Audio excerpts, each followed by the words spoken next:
Today we're going to be breaking down 6 iconic scenes from the biggest finance-related movies, and also, as an ex-investment banker, maybe I'll have some insights on how life really was like. Let's start the show, shall we? Let's go ahead and start with The Big Short. Aren't you the bank? I work for the bank. I don't think like a bank. Big bank, small bank, I like to make money. All right? Let me put it this way. I'm standing in front of a burning house, and I'm offering you fire insurance on it. A's, 0. B's, 0. Double B's, 0. Triple B's, 0. And then that happens. What is that?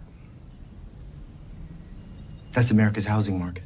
I actually kind of really liked that. That was a good visual representation of kind of what was going on. I like the visual especially because got this Jenga thing set up in front of them, and it's how all of these credit-rated debt structures have built up this system. And as they slowly, one by one, start to collapse, the whole system collapses, right? That's like the concept. Sure, does it oversimplify some of the real-world complexities around what was going on? Yes. But is that actually kind of a good thing in this case? I think so. I really like that scene. And actually, like in sell-side M&A, like I was doing, that's part of the beauty. That's part of what you're trying to do. How do you tell this story? And there's so many ways you could tell a story, right? You could literally just add assumption on top of assumption on top of assumption that creates whatever story you want it to say. If you want to say that a company's EBITDA is going to go from 1 to 10 in 5 years, you can make that story and you can make an argument for it to make sense. But I do think oftentimes we overanalyze things when the simple answer is right there. Hey, if these things all start to collapse one by one, the whole system is going to collapse. Perfecto.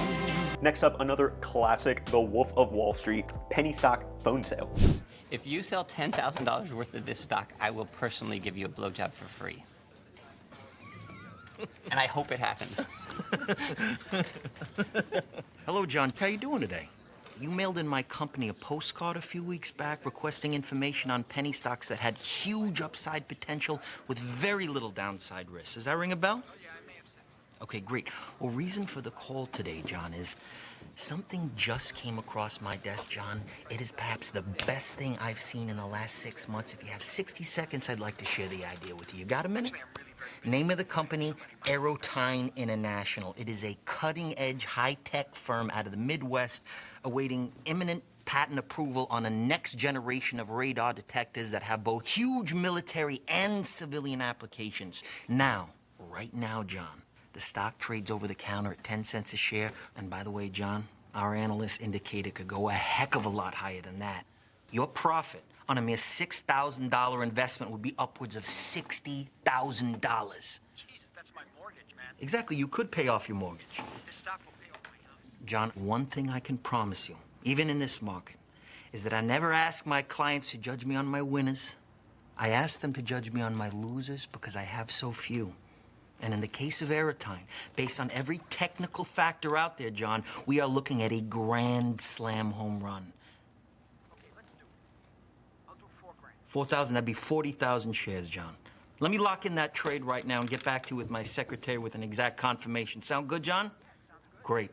Hey, John, thank you for your vote of confidence, and welcome to the Investors Center. Yeah, thanks a lot, man. Bye-bye. I don't know how much of Jordan Belfort and what he was doing is based in reality versus what is movie, but feels like a lot of what he said there, probably illegal, right? For example, he said that the stock was gonna be a grand slam home run. He told them it was gonna be a 10x return. And in the case of Aerotine, based on every technical factor out there, John, we are looking at a grand slam home run.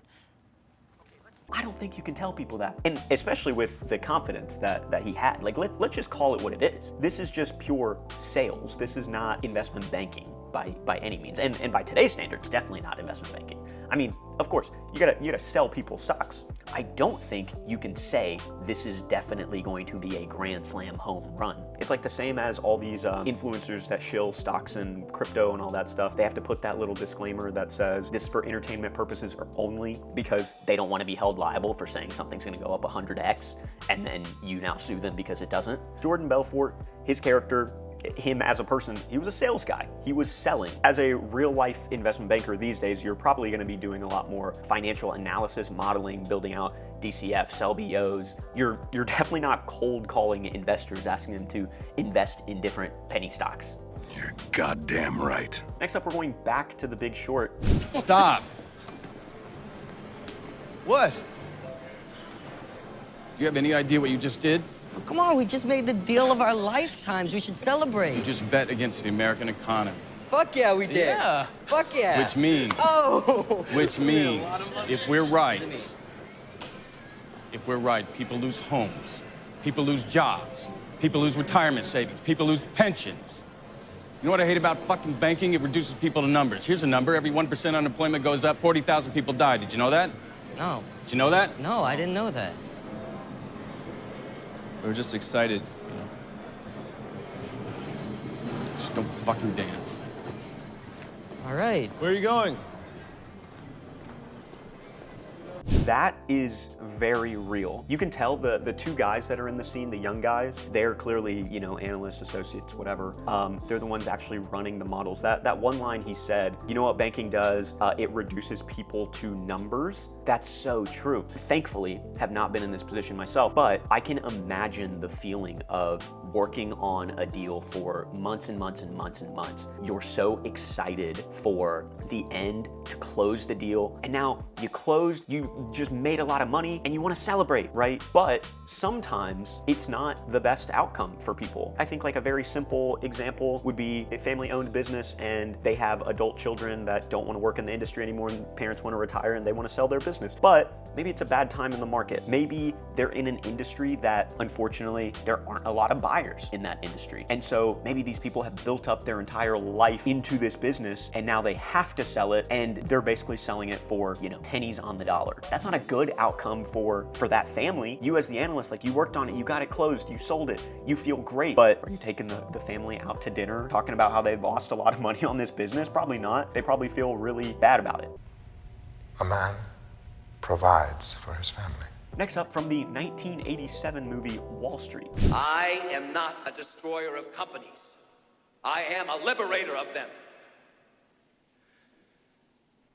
The point is, ladies and gentlemen, that greed, for lack of a better word, is good. Greed is right. Greed works. Greed clarifies, cuts through, and captures the essence of the evolutionary spirit. Greed in all of its forms. Greed for life, for money, for love, knowledge, has marked the upward surge of mankind, and greed, you mark my words, will not only save Teldar Paper, but that other malfunctioning corporation called the USA. Thank you very much. I don't know how I feel about that one. Greed is good. You shouldn't be greedy to an extent of that is the thing that drives you forward in your passions. It's not bad to want to be wealthy or want to be rich or whatever. That's not bad at all. But I do think you should be passionate about the thing that you're doing. And if that makes you wealthy, that's great. That's awesome. That's like everyone's dream. But if you are greedy in a way that it hurts other people, that's messed up. That's not right. Now to his final point about greed being the thing that saves the company and saves the US, I don't know. Because there's lots of companies out there, lots of nonprofits and stuff that try to do good. I would argue some of those companies and nonprofits are also greedy. Not enough of the money actually goes to helping people at the same time. But if you're Elon Musk and you're the CEO of a company like Tesla or SpaceX or whatever, and you want to make sure that business succeeds in terms of like consumerism and like how our country runs, like here in the US, as a CEO, do you need to be a little bit greedy to make sure that your company succeeds? And then could you argue that because the company is succeeding, like lots of jobs are happening, the employees are succeeding, like people can put food on the table for their families and stuff? I think you could make that argument. So I'm really torn on this. I think I stand by what I said before. If you are purely being greedy for self-benefit and it actively hurts someone else, that I don't like. As far back as I can remember, I always wanted to be a gangster. Another one from The Wolf of Wall Street, the infamous pen scene. Sell me this fucking pen right here. You can sell anything, sell that. Go ahead. Sell me that pen. Can I finish eating first? I ain't eating tonight. Brad, show him how it's done. Boom. Sell me that pen. Watch. Go on. Let me sell this fucking pen. That's my boy right there. This pen. Fucking sell anything. Why don't you do me a favor? Write your name down on that napkin for me. I don't have a pen. Exactly. Supply and demand, my friend. You know what I'm saying? He's creating urgency. You get them to want to buy the stock. Convince them it's something that they need. You know what I mean? And that's the thing. All nuns are lesbians. What the fuck are you talking about, Otter? Think about it. They can't keep it. Great scene, great representation of what it takes to sell people things is, yeah, sell them something that they need and they don't have. The other thing that people say is to sell people something they don't know that they want yet, but after you sell it, they do want it. But yes, like, phenomenal way to sell that pen. Hey, write your name down. I don't have a pen. Here you go. I've got one for you. Buy it from me. Perfect delivery. Such an iconic scene, obviously. You jerk off? Do I jerk off? The last clip is from the movie Boiler Room. Anybody tells you money's the root of all evil doesn't fucking have any. They say money can't buy happiness. Look at the fucking smile on my face. Ear to ear, baby. You want details? Fine. I drive a Ferrari, 355 Cabriolet.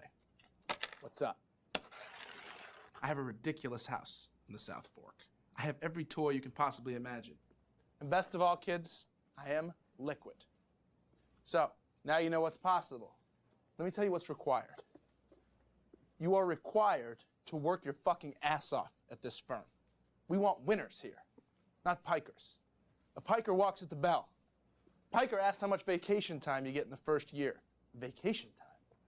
People come and work at this firm for one reason, to become filthy rich. That's it. Before I address the actual does money buy happiness quote, because I want to talk about that for a second. There are definitely so many people that are like this in investment banking. Even, managing directors, VPs. And I don't get it. I worked in investment banking for a year and I still don't get it. You have to kill. You can't take vacation because you need to want to be here until 3 a.m. every single day. Like, yeah, a lot of people in banking do talk like that, and they do really feel that way. This idea of like, oh, we have to work until 3 a.m. Doing what? I get that question all the time. What is it you guys do until 3 a.m.? I still couldn't tell you. A lot of it is just moving logos around on PowerPoint and fixing periods in sentences. Does money buy happiness? No, but it definitely makes life a whole lot easier, right? If your basic needs are not met, don't go tell that person, oh, well, money doesn't buy happiness, so like, what are you complaining about? Like, my life's not any better than yours. No, that's horrible. If your basic needs are not met, if you're working 3-4 jobs just to put food on the table, or you're making these days like $70,000 even to feed a family of 4, and you are struggling, yeah, you're gonna be just stressed out all the time. You're going to just not be able to handle that. You're gonna get fights with your spouse or with your family or your kids or whatever. But you double that, maybe triple that or whatever, like there is a level of comfortability that comes with money where, okay, now you're not worried about where the next paycheck's coming from. You're not worried about putting food literally on the table. This was a little bit of a different type of video, maybe a little bit of a long one too, but if you guys enjoyed this style of video, make sure to smash that like button down below, subscribe to the new channel, Finance with Jerome, and yeah, leave your thoughts in the comments below. I'd love to know what your guys' opinions and reactions are on these clips too. I'll catch you guys in the next one. Peace.